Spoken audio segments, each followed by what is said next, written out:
पूज्य जगत गुरु श्री शंकर विजयेंद्र सरस्वती जी, उत्तर प्रदेश की राज्यपाल आनंदीबेन पटेल, मुख्यमंत्री श्रीमान योगी आदित्यनाथ जी, उप मुख्यमंत्री ब्रजेश पाठक जी, शंकरा आई फाउंडेशन के आरवी रमणी जी, डॉक्टर एसवी बालासुब्रमण्यम जी, श्री मुरली कृष्णमूर्ति जी, रेखा झुनझुनवाला जी, संस्था से जुड़े अन्य सभी सदस्यगण, देवी और सज्जनों,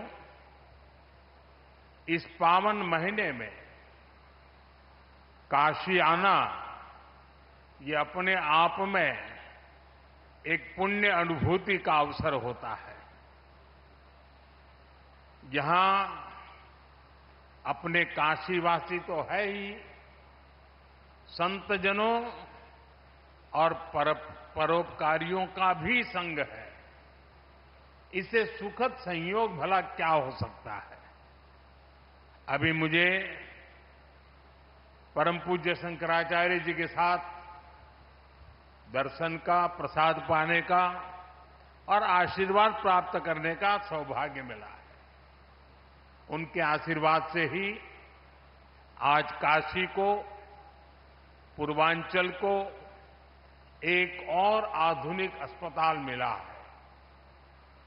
भगवान शंकर की नगरी में आरजे शंकरा नेत्र अस्पताल आज से जन जन के लिए समर्पित है। मैं काशी के, पूर्वांचल के सभी परिवारजनों को बहुत बहुत बधाई देता हूं।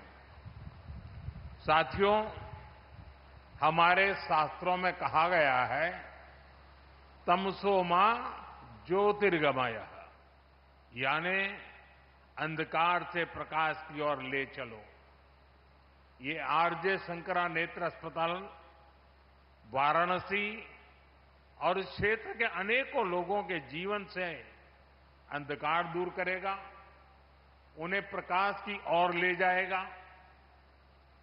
मैं अभी इस नेत्र अस्पताल को देखकर आया हूं। एक प्रकार से ये आध्यात्मिकता और आधुनिकता का संगम है। ये अस्पताल बुजुर्गों की भी सेवा करेगा और बच्चों को भी नई रोशनी देगा। यहां बहुत बड़ी संख्या में गरीबों को मुफ्त इलाज मिलने वाला है। ये नेत्र अस्पताल यहां के युवाओं के लिए रोजगार के भी नए अवसर लेकर आया है। यहां मेडिकल कॉलेजों के छात्र इंटर्नशिप कर पाएंगे, प्रैक्टिस कर पाएंगे। सपोर्ट स्टाफ के तौर पर भी यहां के अनेकों लोगों को काम मिलेगा। साथियों, शंकरा आई फाउंडेशन के इस नेक काम से जुड़ने का इसके पहले भी मुझे अवसर मिला है। मैं जब गुजरात का मुख्यमंत्री था, तब वहां भी शंकरा नेत्र अस्पताल खोला था और आपके गुरुजी के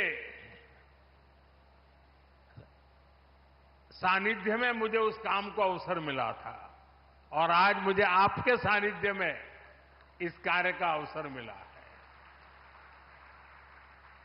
और मेरे लिए एक बहुत संतोष का विषय है।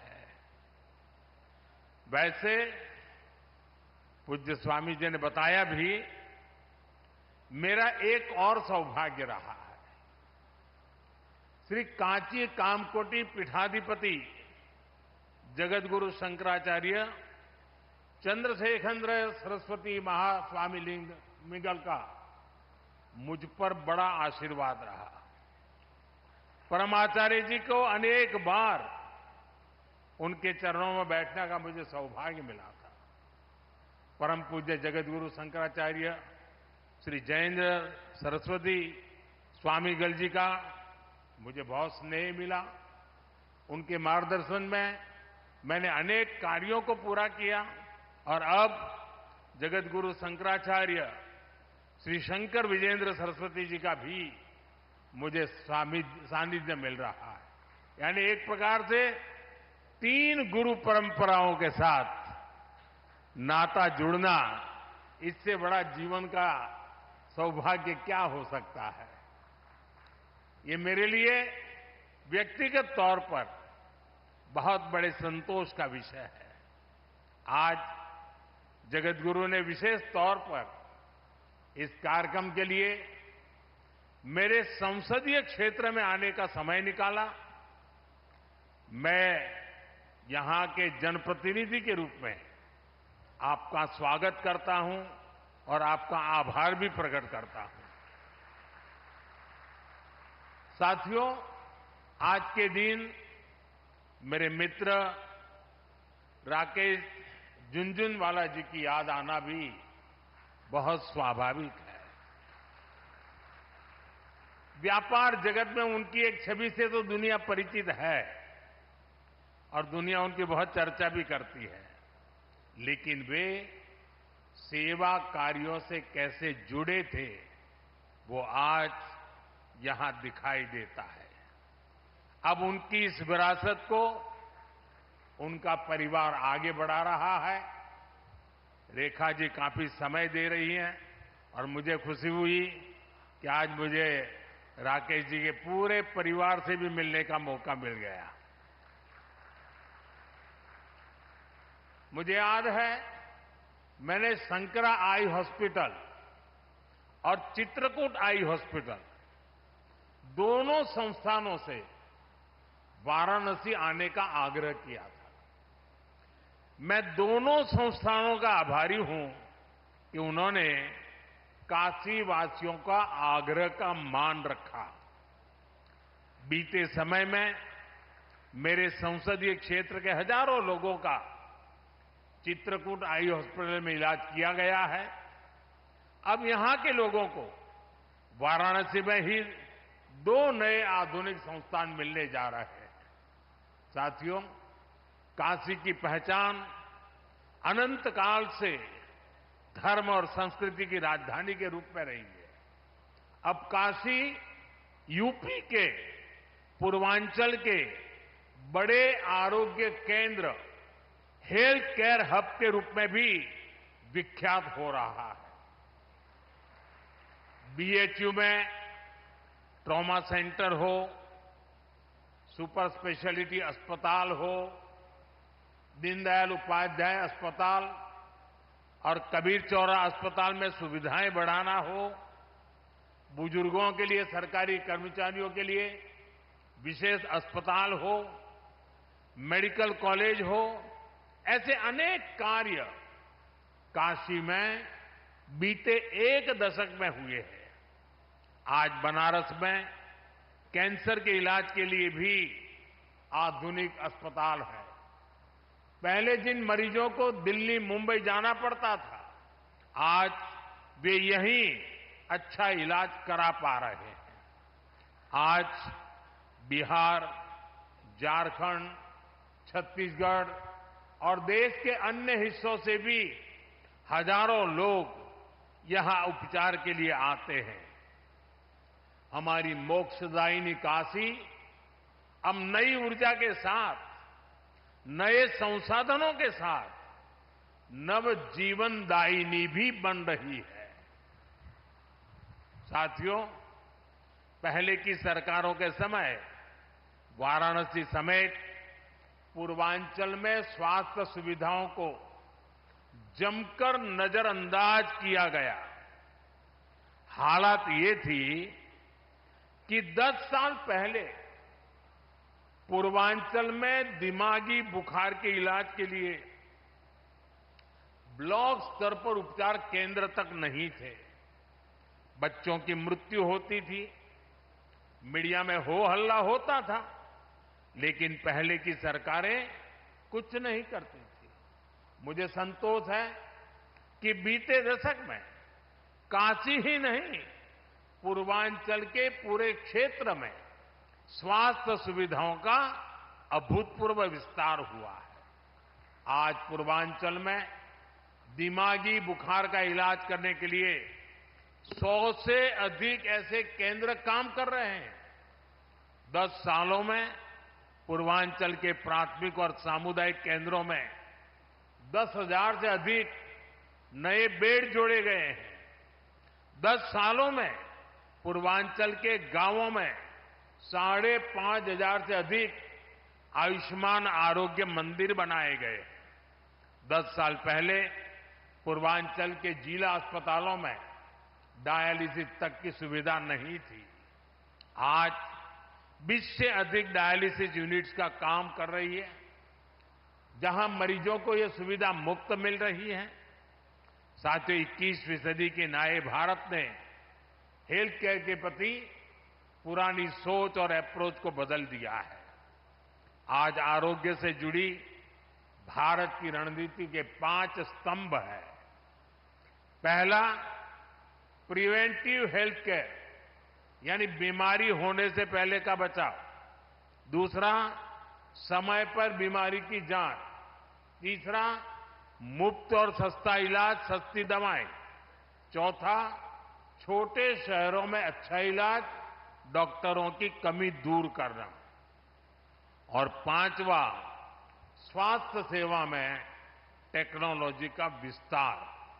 साथियों, किसी भी व्यक्ति को बीमारी से बचाना भारत की स्वास्थ्य नीति की बड़ी प्राथमिकता है, स्वास्थ्य क्षेत्र का पहला स्तंभ है। बीमारी गरीब को और गरीब बनाती है। आप जानते हैं, बीते 10 साल में 25 करोड़ लोग गरीबी से बाहर निकले हैं।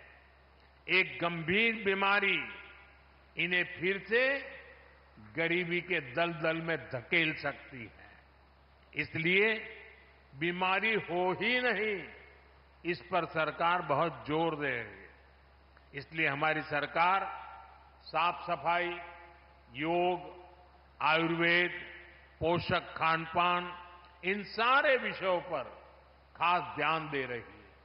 हम टीकाकरण अभियान को भी ज्यादा से ज्यादा घरों तक ले गए हैं। 10 साल पहले तक ये स्थिति थी कि देश में टीकाकरण का कवरेज 60% के आसपास ही थी, यानी करोड़ों बच्चे तो टीकाकरण के दायरे में ही नहीं थे। और टीकाकरण का यह दायरा हर साल सिर्फ 1-1.5% की गति से बढ़ रहा था। अगर ऐसे ही चलता रहता तो हर क्षेत्र को, हर बच्चे को टीकाकरण के दायरे में लाने में 40-50 साल और लग जाते। आप कल्पना कर सकते हैं कि ये देश की नई पीढ़ी के साथ कितना बड़ा अन्याय हो रहा था। इसलिए सरकार बनने के बाद हमने बहुत ही बड़ी प्राथमिकता के बच्चों के टीकाकरण को दी, उसकी कवरेज बढ़ाने को दी।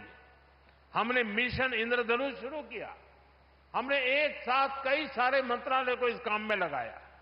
नतीजा ये आया कि न केवल टीकाकरण कवरेज की दर बढ़ी, बल्कि ऐसी करोड़ों गर्भवती महिलाओं का, करोड़ों बच्चों का टीकाकरण हुआ जो पहले इससे छूट जाते थे।